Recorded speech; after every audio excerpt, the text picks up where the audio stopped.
They say money can't buy class, but it can certainly buy silence. Usually. But tonight, inside the velvet-draped walls of the Obsidian, Manhattan's most exclusive dining room, silence was about to be shattered, when Victoria St. Clair, a woman whose ego is bigger than her trust fund, threw a steaming bowl of lobster bisque at a trembling waitress. She thought the story ended there. She thought she had won. What Victoria didn't know was that the woman wiping soup from her face wasn't just a server. She was the woman who owned the chair Victoria was sitting in, the wine Victoria was drinking, and the building Victoria was standing in. And the man walking through the double doors? He wasn't coming to save the customer. He was coming to defend his wife. This is the story of how a billion-dollar ego got checked by a $10 apron. The dinner rush at the Obsidian was less like a meal and more like a synchronized ballet performed on a minefield. Located on the 45th floor of the Thorn Tower in Midtown Manhattan, the restaurant didn't just offer food, it offered status. If you were eating here, you had arrived. Elena Vance tightened the strings of her waist apron, taking a deep breath as she leaned against the stainless steel counter in the kitchen. The air smelled of truffle oil, searing wagyu, and high-stakes anxiety. Table 4 needs a refresh on the sparkling water, and Table 9 is asking about the vegan options for the third time, whispered Sarah, the floor manager, looking frantic. And Eleanor? You look exhausted. You know you don't have to do this shift, right? Eleanor offered a small, tired smile. I'm fine, Sarah. Really. I need the ground-level perspective. Julian says the numbers for the lunch service are down. I want to see if it's a service issue or a menu issue. Sarah shook her head, adjusting her blazer. You are the only billionaire's wife I know who spends her Friday nights bussing tables and taking abuse from hedge fund managers. Shh. Elena pressed a finger to her lips, glancing around to ensure the sous chef hadn't heard. To them, I'm just Eleanor, employee number 402. If they know who I am, the dynamic changes. I get special treatment, the staff gets nervous, and the customers stop being honest. That was the secret. Elena Thorne, legally the co-owner of the Thorne Hospitality Group and wife to Julian Thorne, the city's most enigmatic real estate tycoon, was posing as a waitress. It had started as a temporary measure 6 months ago, when they were short-staffed during a flu outbreak. But Elena had fallen in love with the rhythm of it. She had been a scholarship student, a struggling artist, and a receptionist before she met Julian. The high society galas and charity balls suffocated her. Here, amidst the clatter of silverware and the hum of conversation, she felt useful. She checked her reflection in the polished surface of the pass. Her blonde hair was pulled back into a severe professional bun. She wore zero makeup, save for a little lip balm. The uniform, a crisp white button-down, black slacks, and the floor-length black apron, rendered her anonymous. "Order up, table 7, Chef Marco yelled, sliding 2 plates of seared scallops onto the pass. "I've got it," Elena said, balancing the hot plates on her forearm with practiced ease. She pushed through the swinging doors and stepped onto the floor. The dining room was a masterpiece of dark mahogany, crushed velvet, and soft golden lighting. The view of the Manhattan skyline through the floor-to-ceiling windows was breathtaking, a glittering ocean of lights. As she moved through the tables, she was invisible. That was the lot of the service industry.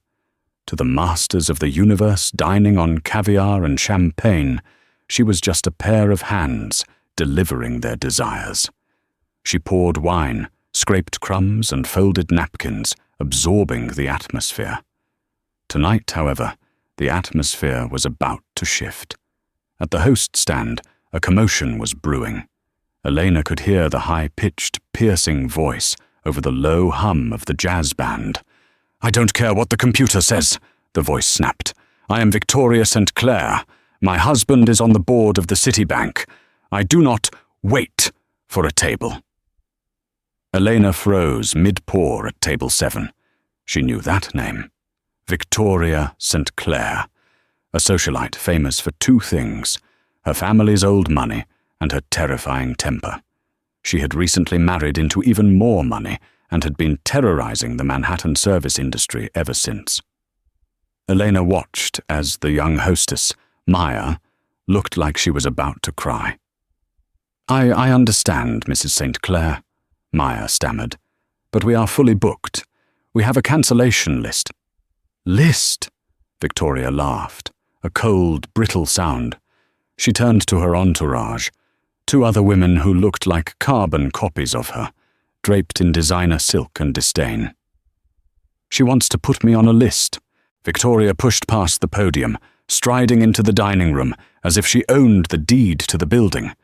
She scanned the room, her eyes landing on table 1, the prime window seat, currently unoccupied, but set with a reserved sign for a diplomat arriving in 20 minutes. "We'll take that one," Victoria declared, pointing a manicured finger. "Ma'am, please." The floor manager, a nervous man named Mr. Henderson, who did not know Elena's true identity, scurried after her. "That table is reserved for the French ambassador." Victoria stopped and spun around, her sequined dress catching the light. "Is the ambassador here?" "No." "Am I here?" "Yes.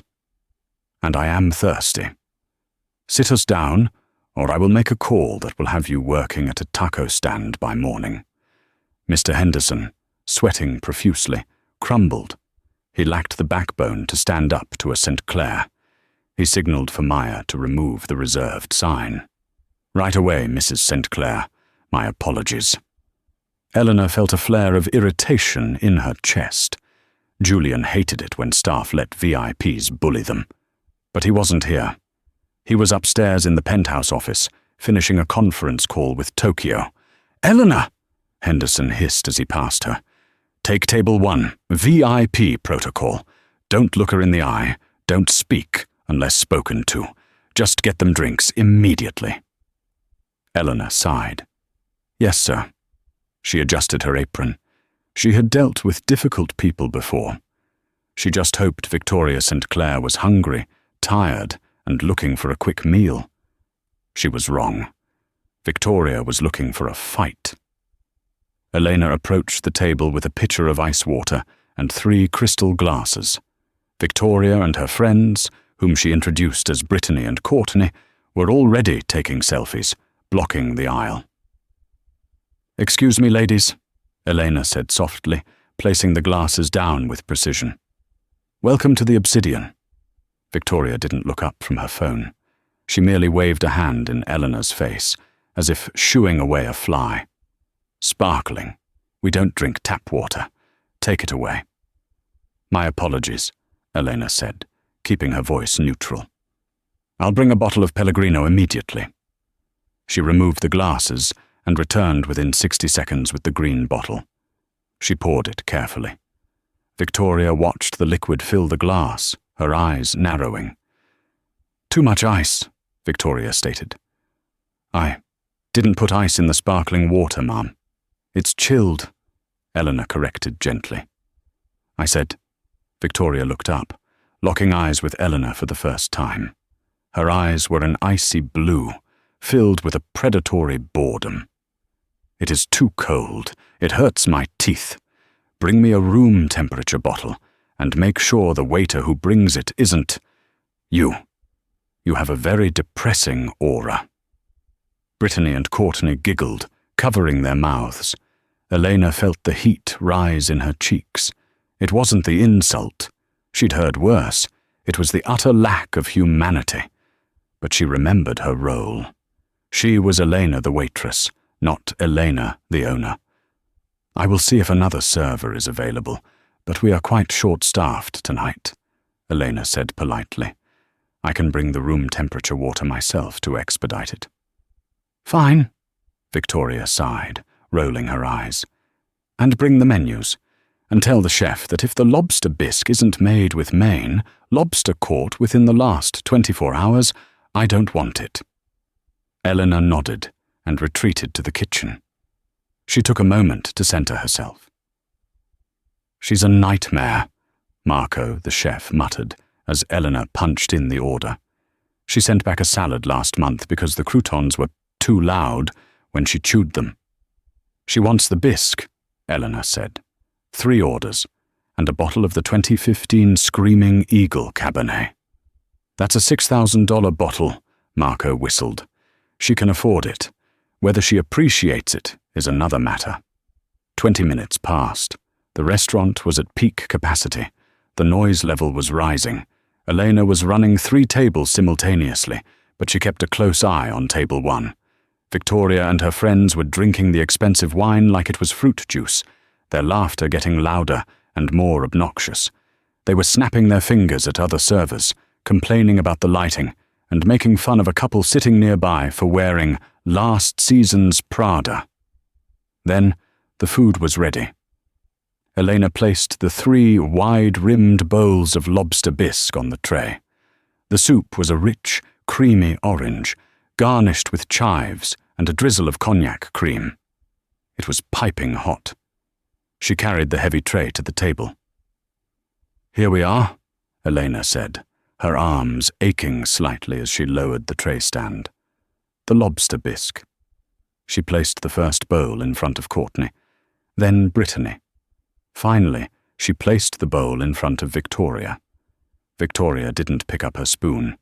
She just stared at the bowl. She leaned in and sniffed it. "What is this?" Victoria asked, her voice cutting through the room. "It's the lobster bisque, ma'am." "As ordered." "It smells burnt," Victoria declared. Elena blinked. "I assure you it isn't. Chef Marco tasted the batch moments ago. Are you calling me a liar?" Victoria's voice rose an octave. Heads at nearby tables began to turn. "No, ma'am. I'm simply stating that the kitchen maintains high standards." "Well, your standards are garbage," Victoria sneered. She picked up her spoon, dipped it in, and let the soup drip back into the bowl with a wet plop. "Look at the consistency. It's like glue. Disgusting. Take it away. I can bring you a menu to select something else." "I don't want something else." Victoria slammed her hand on the table. The silverware rattled. "I want you to admit that you served me slop. I want an apology from you, and I want this meal comped." The room went silent. The jazz band seemed to fade into the background. Elena stood tall. She had reached her limit of subservience. "Ma'am, I cannot comp a $3,000 meal because you dislike the texture of a soup you haven't tasted. I can take it back, but I will not apologize for doing my job." Victoria's face turned a shade of red that clashed with her dress. She stood up slowly. She was tall, wearing 6-inch heels that made her tower over Elena. "Do you know who I am?" Victoria hissed. "I could buy this restaurant and turn it into a parking lot for my dogs." "You could try," Elena said calmly, "but I don't think the owner is selling." The defiance in Elena's eyes was the spark that lit the fuse. Victoria wasn't used to resistance. She was used to fear. And this nobody, this waitress with the messy bun and the cheap shoes, was looking at her with pity. "You insolent little rat," Victoria seethed. Without warning, Victoria grabbed the rim of the bowl. "Mrs. St. Clair, don't—" Elena started, stepping back. It was too late. With a violent jerk of her wrist, Victoria launched the contents of the bowl forward. The thick, scalding orange liquid hit Elena squarely in the chest. It splashed up her neck, soaking her white collar, splashing onto her jaw. The heat was shocking, a sudden searing pain against her skin. The bowl itself clattered to the floor, shattering into sharp ceramic shards. Gasps erupted across the dining room. A woman at table 4 screamed. Elena stood frozen, her arms held out to the side, the bisque dripping from her chin, staining the white shirt, a violent, greasy orange. The smell of cognac and cream, usually delicious, was now suffocating. Victoria stood there, chest heaving, a look of triumphant malice on her face. "Oops," Victoria said, her voice dripping with sarcasm. "It slipped. Now clean it up, and then get out of my sight." Mr. Henderson, the manager, came running over, his face pale as a sheet. But he didn't rush to help Elena. He rushed to Victoria. "Mrs. St. Clair, oh my God, are you all right? Did any of it get on your dress?" Henderson asked, frantic. Elena wiped the soup from her eyes, blinking against the sting. She looked at her manager, waiting for him to kick the woman out, waiting for him to call security. "She provoked me," Victoria lied, pointing a finger at Elena. "She threw the spoon at me. I acted in self-defense." Henderson turned to Elena, his eyes wide with panic. He feared Victoria's husband's influence more than he cared about his staff's dignity. "Elena," Henderson snapped, "go to the back. Get cleaned up. You're suspended for the rest of the shift." Elena looked at him. "Suspended? She just assaulted me." "Don't cause a scene," Henderson hissed. "Just go, before I fire you." Elena looked at Victoria, who was smirking, dabbing her mouth with a napkin. She looked at the diners, some filming with their phones, others looking away in embarrassment. She felt the tears pricking her eyes, not from sadness, but from pure, unadulterated rage. But she didn't move. She didn't run to the kitchen. Instead, she slowly unbuttoned her cuffs. She wiped her face with the back of her hand, smearing the orange liquid. "No," Elena said. Her voice was quiet, but it carried. "Excuse me," Victoria laughed. "Did the help just say no?" "I said no," Elena repeated, louder this time. "I'm not going to the back. And Mr. Henderson, you're not firing me." "I am the manager here," Henderson shouted, trying to regain control. "Not for long," Elena said. Just then, the double oak doors at the entrance of the restaurant swung open with a heavy thud, the kind of entrance that changes the air pressure in a room. Two large men in dark suits stepped in. Security. And walking between them was a man in a charcoal three-piece bespoke suit.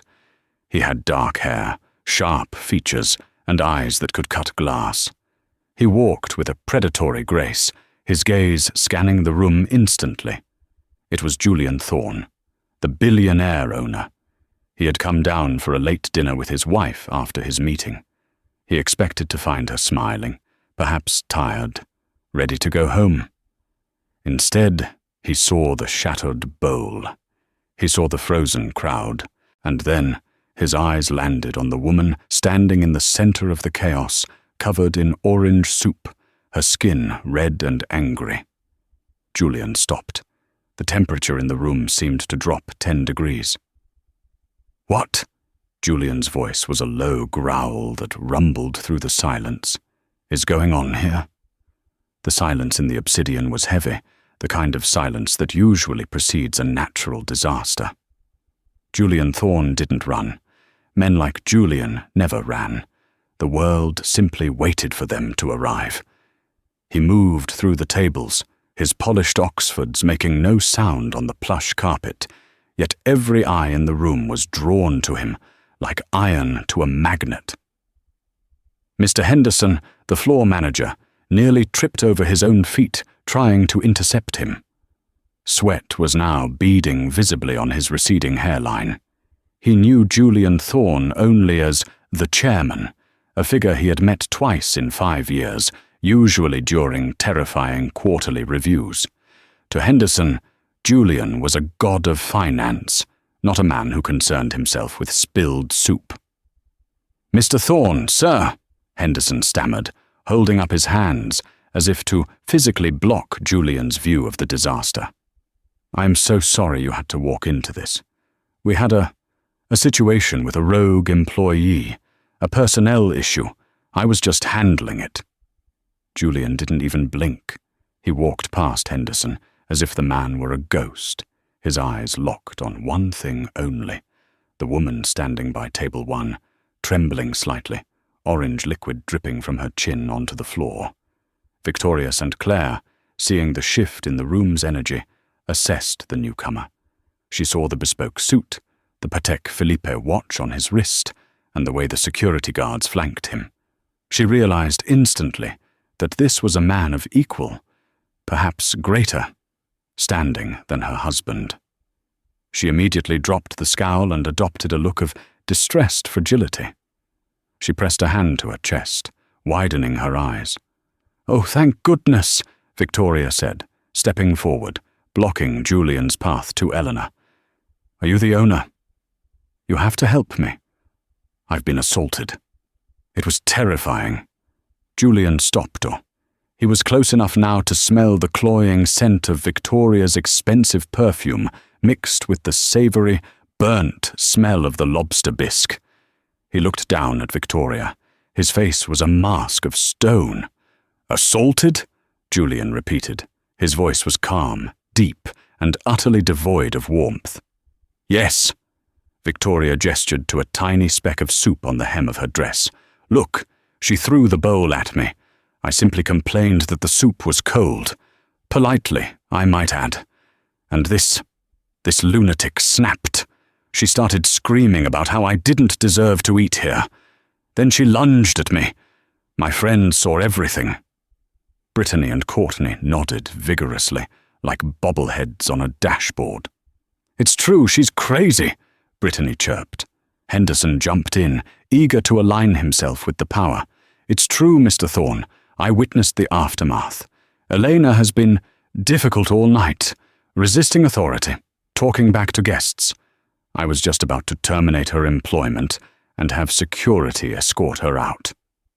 Julian finally looked at Henderson. "You were about to terminate her?" "Immediately, sir, to preserve the reputation of the establishment." Henderson straightened his tie, thinking he was saying the right thing. Julian turned his gaze back to Eleanor. She hadn't moved. She hadn't wiped the soup away since he entered. She was looking at him with wide, watery eyes. Not tears of sadness, he knew, but tears of humiliation and pain. The bisque was hot. He could see the skin on her neck turning a vibrant, angry red where the cream had scalded her. He sidestepped Victoria, ignoring her completely, and closed the distance to Eleanor. The room gasped. Why was the billionaire owner walking toward the dirty waitress? Julian reached into his breast pocket and pulled out a pristine, white silk handkerchief. He stepped into Elena's personal space, towering over her. The intimacy of the gesture was shocking. "Hold still," Julian whispered, his voice dropping the hard edge it held for everyone else. With gentle, agonizing care, he dabbed the hot liquid from her cheek. Elena flinched as the silk touched a burn mark near her collarbone. "It burns," she whispered, her voice cracking. "I know," Julian murmured, his jaw clenched, a muscle feathering in his cheek. "I'm going to get you ice. And a doctor." Victoria watched this interaction with a growing sense of confusion and indignation. "Excuse me?"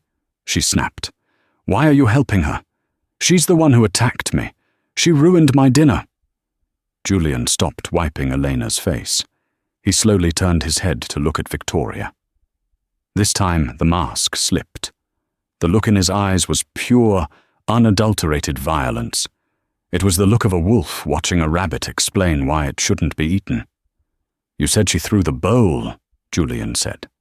"She did," Victoria lied, though her voice wavered slightly under his gaze. "Funny," Julian said, glancing down at the floor, "because the splash pattern suggests the liquid was propelled forward from a seated position, not thrown from a standing one, and the bowl shards are near her feet, not yours." Are you calling me a liar?" Victoria scoffed, crossing her arms. "I am Victoria St. Clair. My husband is Richard St. Clair. Do you know who that is?" Julian's lips curled into a cold, humorless smile. I know Richard. He's a mid-level executive at the Merchants Bank. He plays golf on Sundays at the club I own. He cheats on his handicap." Victoria's mouth fell open. "And," Julian continued, stepping closer to her, causing her to retreat a step, "I know that Richard is currently trying to secure a loan from my private equity firm to cover some bad investments in crypto. So, dropping his name isn't the shield you think it is, Mrs. St. Clair. In fact, it's a liability." The dining room was deadly silent. You could hear a pin drop. "I don't care who you are," Victoria screeched, her face flushing. "This is poor service. This is abuse. I want this waitress fired, or I will sue this place into the ground." Julian looked at Henderson. "Mr. Henderson." Yes, sir?" "You said you saw the incident?" Henderson gulped. He was caught between a rock and a hard place. He didn't know the connection between Julian and Eleanor, but he knew he had already committed to Victoria's story. If he backtracked now, he looked incompetent. If he stuck to it, he might survive. "Well, sir, I didn't see the exact moment of impact," Henderson lied, sweating. "But I heard Mrs. St. Clair scream, and given Elena's attitude earlier—" "Her attitude?" Julian raised an eyebrow. "She was arrogant, insubordinate," Henderson said, gaining a little confidence. "She refused to follow protocol. Honestly, sir, she's never really fit in here. She's not obsidian material." Elena looked at Henderson, betrayal stinging worse than the soup. "Mr. Henderson, I covered your shift last Tuesday, so you could go to your daughter's recital. I stayed until 2 a.m. closing the books, because you made a calculation error." "Lies!" Henderson shouted, his panic rising. "She's lying to save her job." Julian held up a hand, silencing him. "It seems we have two conflicting stories," Julian said smoothly. "Mrs. St. Clair claims she was assaulted. My manager claims the employee is incompetent and aggressive, and the employee—" He looked at Eleanor. "She claims nothing. She stands there, burned and silent." "Because she's guilty," Victoria crowed. "Or," Julian said, his voice darkening, "because she knows that justice doesn't need to shout." Julian snapped his fingers. The head of security, a massive man named Marcus, stepped forward. "Marcus," Julian said, "clear the dining room. Comp everyone's meal. Ask them to leave immediately, except for table 1. And Mr. Henderson." "Wait, you can't kick us out," a diner at table 5 protested. "I just bought your dinner," Julian said, without looking at him. "Get out." Within 2 minutes, the room was empty of customers. The staff lined the walls, terrified. It was just Julian, Elena, Victoria's trio, and Henderson. "Now," Julian said, unbuttoning his suit jacket and draping it gently over Elena's shivering, soup-stained shoulders. "We are going to watch the tape." The mention of the tape made Victoria St. Clair freeze. She had forgotten, in her arrogance, that high-end establishments in Manhattan were fortresses of surveillance. That won't be necessary," Victoria stammered, clutching her purse. "I don't have time for this. I'm leaving. Come on, girls." She turned to leave, but Marcus, the head of security, stepped in front of the double doors. He didn't say a word. He just crossed his arms. He was 6'5" and looked like he chewed concrete for breakfast. "You're not leaving," Julian said. He pulled out a chair from table 2 and sat down, crossing his legs. He gestured for Eleanor to sit in the chair next to him. She hesitated, mindful of the mess on her apron. "Sit, Eleanor," he said softly. She sat. "This is kidnapping," Victoria shrieked. "I'm calling the police."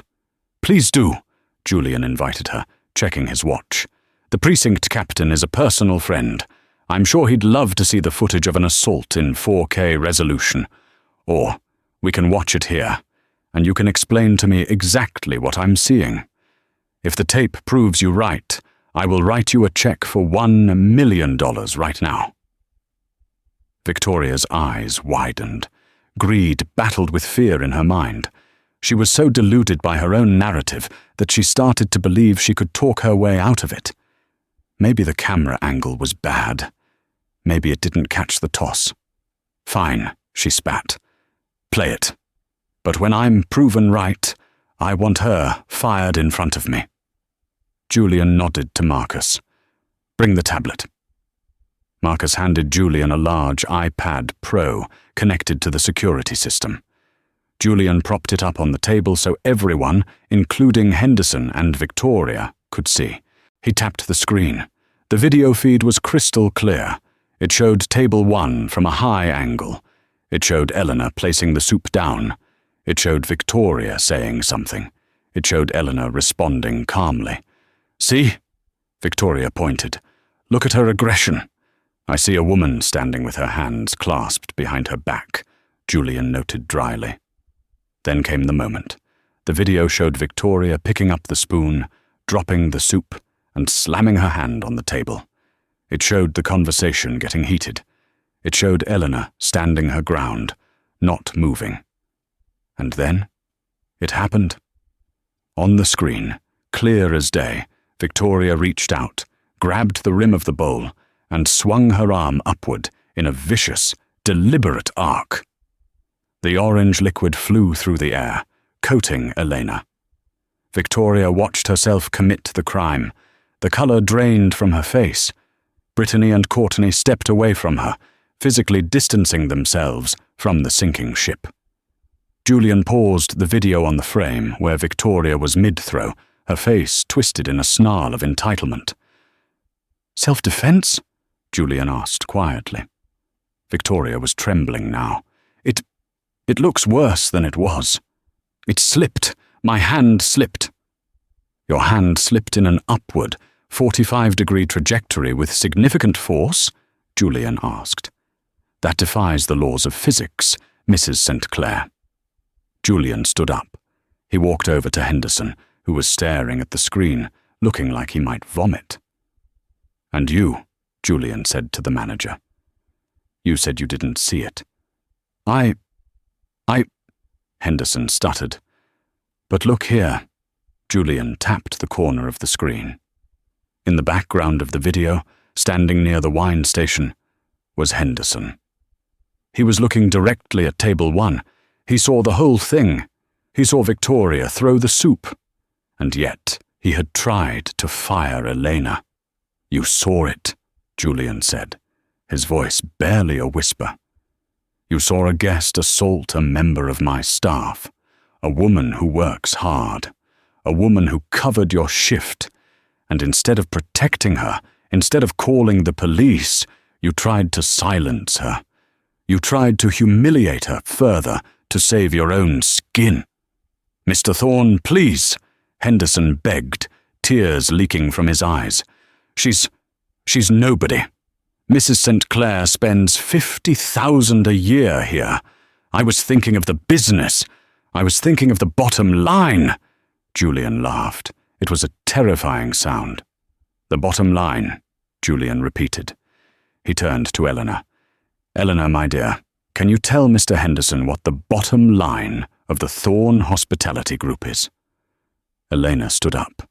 She pulled the soiled napkin from her neck. She looked at Henderson with a mixture of pity and disappointment. "Rule number 1, Elena recited, her voice steady. "We do not sell dignity. We serve food, not our souls. Any employee is worth more than the richest customer." Henderson looked confused. How do you know the handbook verbatim?" "That's from the executive preface." Julian walked back to Elena. He reached out and took her hand, her soup-stained, sticky hand, and interlaced his fingers with hers. He lifted her hand to his lips and kissed her knuckles. "She knows it," Julian said, looking at Victoria and then at Henderson, "because she wrote it." Victoria blinked. "What?" "She wrote the handbook," Julian said, his voice ringing with pride. She designed this menu. She chose the velvet for these chairs you're sitting in, and she owns 51% of this building." Julian put his arm around Eleanor's waist, pulling her close, uncaring of the mess on his suit. "Ladies and gentlemen," Julian announced, "I would like you to meet Eleanor Thorne, my wife, and the true owner of the Obsidian." The silence that followed was absolute. Victoria St. Clair looked as if she had been struck by lightning. Her mouth opened and closed like a fish. "Whoa, wife," she squeaked. "But she's a waitress. She's serving soup. She likes to understand the business from the ground up," Julian said coldly. "She likes to know that her staff is treated well, which is how we found out that her manager is a coward and her customers are criminals." Julian turned to Marcus. "Marcus, lock the doors." "Why?" Victoria cried out in panic. "Because," Julian said, pulling his phone from his pocket, "you assaulted the owner of a billion-dollar company in her own restaurant. I'm not calling the police to report a disturbance, Mrs. St. Clair.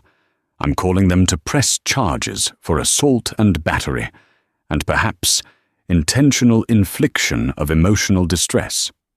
He looked at Henderson. "And you," Julian said, "you're not fired." Henderson let out a breath of relief. "Oh, thank you, sir. Thank you." "No," Julian corrected him. "Firing is a professional courtesy.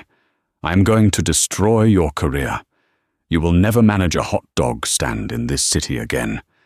Get out of my sight before I have Marcus throw you through the window."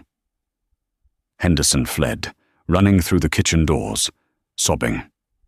Julian turned back to Victoria. She was shaking, tears streaming down her face, ruining her makeup. "Please," she begged. "Mr. Thorne, Mrs. Thorne, I didn't know. I'm sorry. My husband will kill me if this gets out. Please, let's make a deal." Elena stepped forward. She looked at the woman who had humiliated her. She held all the cards now. "A deal?" Elena asked softly. The air in the private dining room felt thin, sucked dry by the sheer gravity of the situation. Victoria St. Clair, a woman who had spent 40 years looking down her nose at the world, was now looking up at Elena Thorne from a position of abject terror. "A deal?" Victoria repeated, her voice trembling. She fumbled with her clutch, pulling out a checkbook bound in Italian leather. Yes, of course. How much? I can write you a check right now. 10,000, 20, just... Tell Mr. Thorne not to call the police. If Richard finds out I got arrested, he'll cut off my cards. He's in the middle of a merger." Elena looked down at the checkbook. She slowly unpinned her hair, letting the blonde waves fall over the soup-stained shoulders of her shirt. She looked less like a waitress now, and more like the empress she was. "You think," Elena said, her voice quiet but echoing off the mahogany walls, "that you can buy your way out of assault with your husband's money?" "Everyone has a price," Victoria whispered, though she sounded less sure now. "That is where you are mistaken." Elena stepped closer, the heels of her sensible work shoes clicking against the parquet floor. "I don't want your money, Victoria. I have more money in the petty cash drawer of this restaurant than you have in your entire checking account." Julian watched his wife with a dark, simmering pride. He leaned back against the heavy oak table, arms crossed, letting her lead the execution. "Then what?" Victoria cried, tears streaking her foundation. "What do you want? I'll do anything." Eleanor pointed a finger at the floor, specifically at the puddle of cooling, congealed lobster bisque that was seeping into the expensive Persian rug. "Clean it up," Elena said. Victoria blinked. "Excuse me?" "You heard her." Julian's voice cut in like a whip. "You made the mess," Elena said calmly. "You decided that the floor was a better place for the food than your stomach. So, clean it up." Victoria looked at the mess. It was sticky, oily and full of sharp ceramic shards from the broken bowl. I can't," Victoria stammered. "There's glass. And my dress. This is a Valentino. And that," Elena pointed to her own chest, "was human skin you burned. Do you care about your dress more than you care about another person?" Victoria hesitated. She looked at the door, blocked by Marcus, the stone-faced security guard. She looked at her friends, Brittany and Courtney, who were huddled in the corner, recording everything on their phones, ready to throw her to the wolves to save their own social standing. "If you clean it," Elena said, "I won't press criminal charges for the assault. I will still ban you from every property we own, hotels, resorts, restaurants, but you won't spend tonight in a cell." Victoria let out a sob. Slowly, painfully, she lowered herself. Her knees hit the floor. The Valentino silk pooled around her. She reached out with a manicured hand, trembling. With the napkin, Elena tossed a linen napkin down next to her. Victoria picked up the napkin. She began to dab at the soup. The smell was overpowering. The humiliation was absolute. She, the queen of the Upper East Side Social Committee, was on her knees, scrubbing the floor while a waitress watched. "I'm sorry," Victoria whispered, wiping the orange sludge. "Louder," Julian commanded.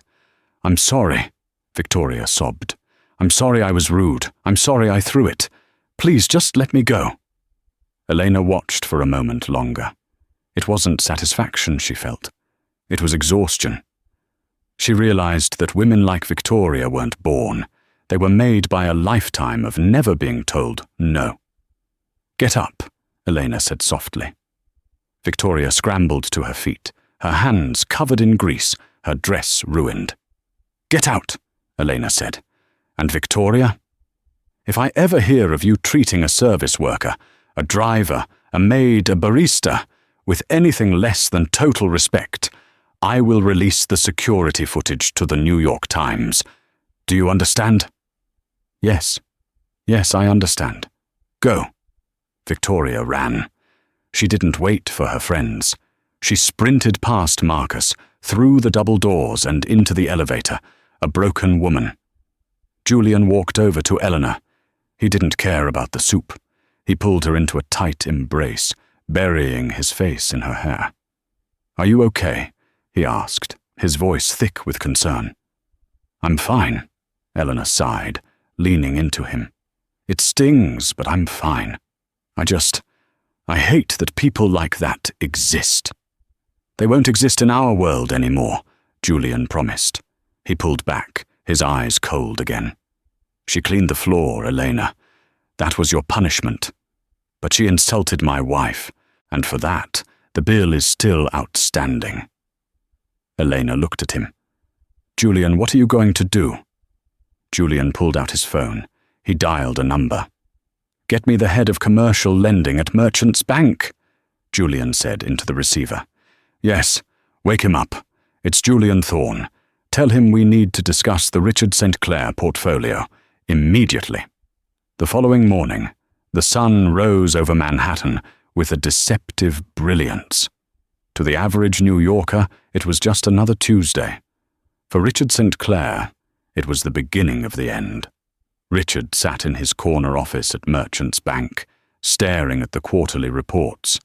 He was a man of average intelligence and extraordinary ambition, currently leveraging every asset he had to secure a partnership in a new tech venture. He needed a bridge loan of $5 million to close the deal. He had been assured by his contacts at Thorne Capital that it was a formality. His phone rang. It was his secretary, breathless. "Mr. St. Clair, there are people here to see you." "People? Who?" Richard snapped. "I have a meeting with the board in 10 minutes." The door to his office opened without a knock. 3 men in grey suits walked in. They weren't bank security. They were external auditors. Behind them walked a man Richard recognized with a jolt of fear. Silas Vane, the the chief legal officer for Thorn Capital. "Mr. Vane." Richard stood up, smoothing his tie, forcing a smile. "To what do I owe the pleasure? Do you have the loan papers?" Silas Vane didn't smile. He placed a single file folder on Richard's desk. "Mr. St. Clair," Silas said, his voice dry as parchment. "As of 8 a.m. this morning, Thorn Capital has withdrawn its offer for the bridge loan." Richard felt the blood drain from his face. "What? You can't do that. We have a term sheet. The deal closes tomorrow.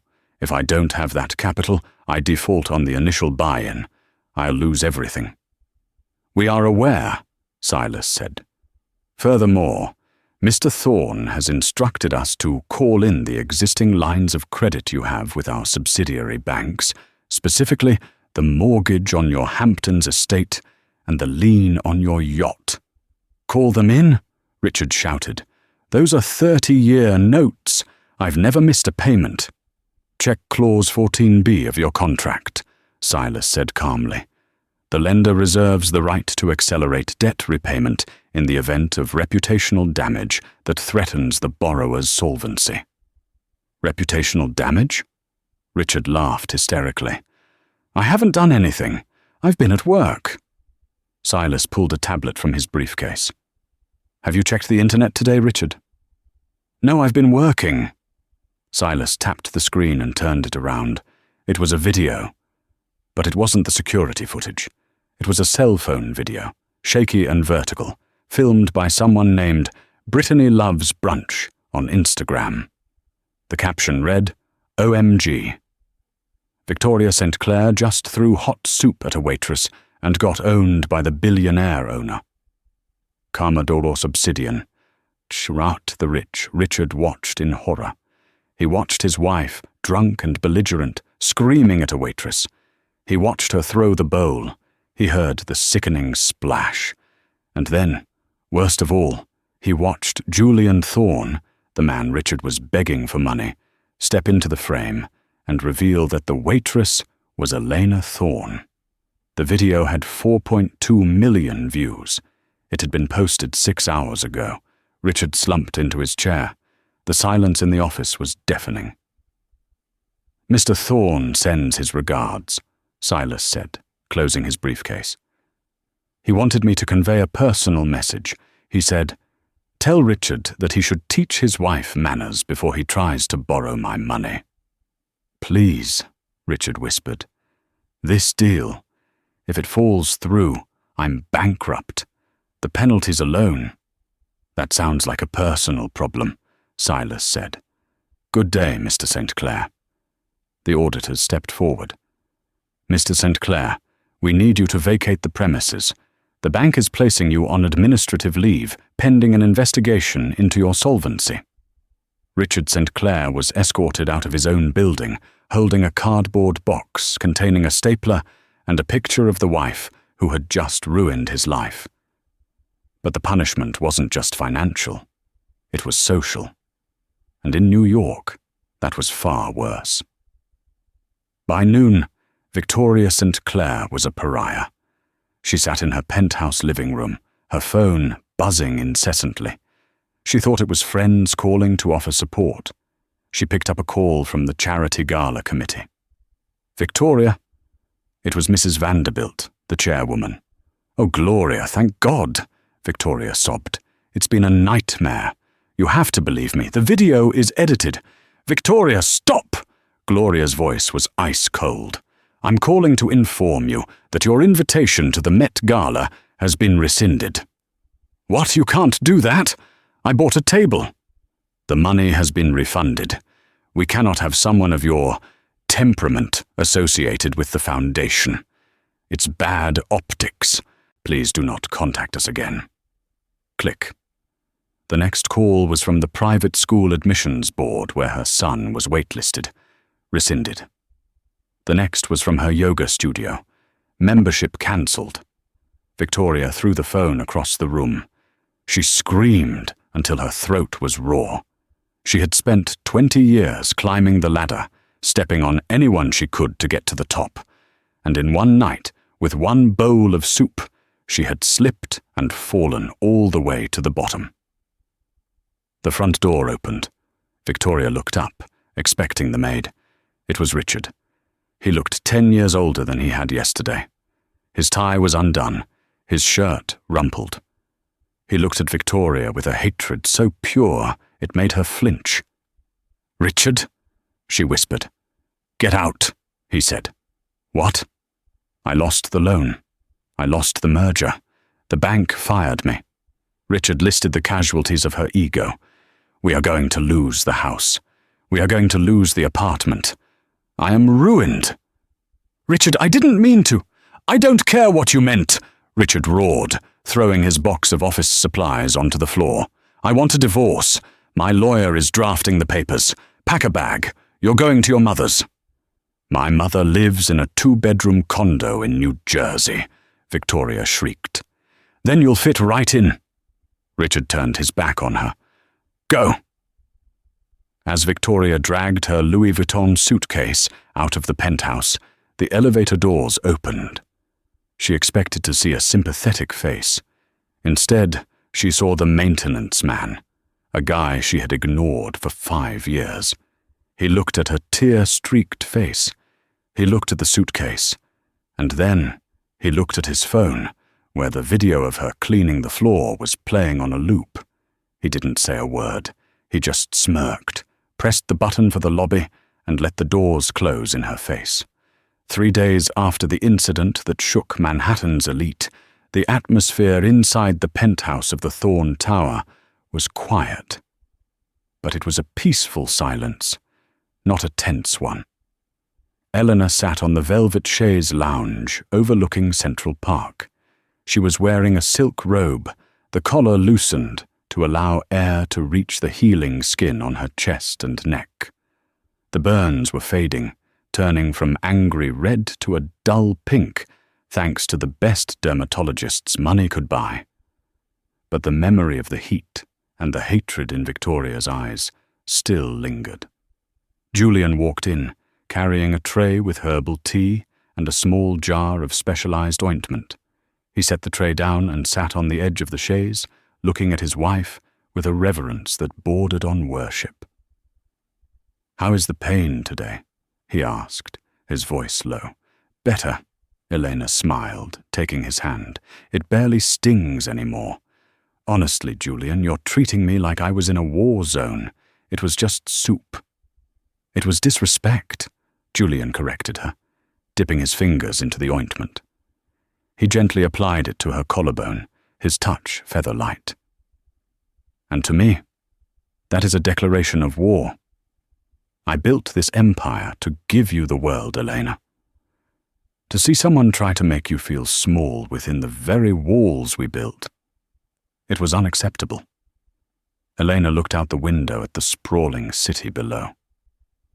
"You know, Richard St. Clair called my personal assistant today. He wanted a meeting. He said he wanted to apologize personally." "I'm sure he does," Julian scoffed. "He's living in a hotel in Queens right now. Desperation makes men very polite." "I told him no," Elena said softly. "I told him that apologies are for accidents. What happened was a choice." Julian nodded, satisfied. "And the staff? Have you checked in on them?" "I went down this morning," Elena said, her eyes brightening. "Before opening. You should have seen them, Julian. They were different." Since the firing of Mr. Henderson, who was rumored to be working at a car wash in Jersey City now, the culture at the Obsidian had transformed overnight. Elena had walked into the kitchen, not as a waitress, but as herself. She wore a cream-colored business suit, her hair down. The silence that fell over the kitchen wasn't fearful, it was awestruck. Chef Marco had stopped chopping onions. Maya, the hostess who had been berated by Victoria, dropped her stack of menus. "Good morning, everyone," Elena had said. "Mrs. Thorne," Marco stammered, wiping his hands on his apron. We didn't know. All this time. You were chopping garlic with us." You were taking out the trash. I was doing my job, Elena replied, and I learned something very important. I learned that this team is the heartbeat of this company, and I learned that you were being led by a man who didn't value you. Elena had gathered them all in the center of the kitchen. From now on, she announced, there is a new rule at the Obsidian. The customer is not always right. The customer is only right if they are respectful. If anyone, I don't care if it's the President of the United States, disrespects you, insults you, or touches you, you have my permission to escort them out, and if you lose a tip because of it, the house will double it. Maya had started crying. Thank you, Mrs. Thorne. Thank you. Back in the penthouse, Elena recounted this to Julian. They feel safe, Julian, Elena said. That's all I ever wanted. I don't care about the Michelin stars or the revenue. I want to know that the girl at the host stand doesn't have to go home crying because some woman with a Prada bag decided to use her as a punching bag. Julian kissed her forehead. You are a better owner than I could ever be. I look at the numbers. You look at the people. We make a good team, she whispered. The best, he agreed. Julian stood up and walked to the window, looking at his reflection in the glass. You know, there is one loose end. Oh? Table 1, Julian said. I had the maintenance crew remove it. You removed the table? Elena laughed. Julian, that's our prime window seat. I don't care, Julian shrugged it. It had bad energy. I had them replace it with a grand piano. From now on, that corner is for music. Beautiful things only. No more soup. No more St. Clair's. Elena laughed, a genuine, healing sound. She stood up and walked over to him, wrapping her arms around his waist from behind. You're dramatic, she teased. I'm protective, he countered. They stood there, the billionaire and the waitress queen, watching the lights of Manhattan flicker on as the sun set. Far below them, in the bustling streets, life went on. People rushed to dinner, servers tied their aprons, and money changed hands. But inside the Obsidian, the air was different tonight. As the first guests arrived, they were greeted by Maya, who stood taller, smiled brighter, and knew, with absolute certainty, that the woman who owned the building had her back. And as for Victoria St. Clair, rumor had it she was currently dining alone at a fast food joint, complaining that her fries were cold. But this time, when she raised her voice, nobody cared. She was just another angry voice in a loud city, learning the hard way that you can buy the most expensive soup on the menu, but you can't buy the class required to eat it. Elena Thorne had won, not with a checkbook, but with a mop bucket and the quiet dignity of a woman who knew exactly who she was. And that is the story of how one entitled woman learned that the person you treat like garbage might just be the person holding the keys to your future. Victoria St. Clair thought her husband's bank account gave her the right to abuse a waitress, but she forgot the golden rule of life. Be kind to everyone, because you never know who you're talking to. Elena Thorne proved that true power isn't about screaming the loudest. It's about standing your ground and protecting the people who can't protect themselves.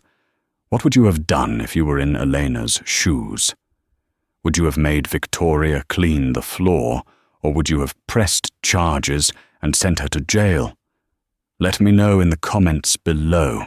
I read every single one. If you enjoyed this story of instant karma and justice, please smash that like button. It really helps the channel grow. And don't forget to subscribe and hit the notification bell so you never miss a new story. We upload new dramas every week. Thanks for watching, and remember, treat people with kindness, or you might just get served justice. See you in the next video.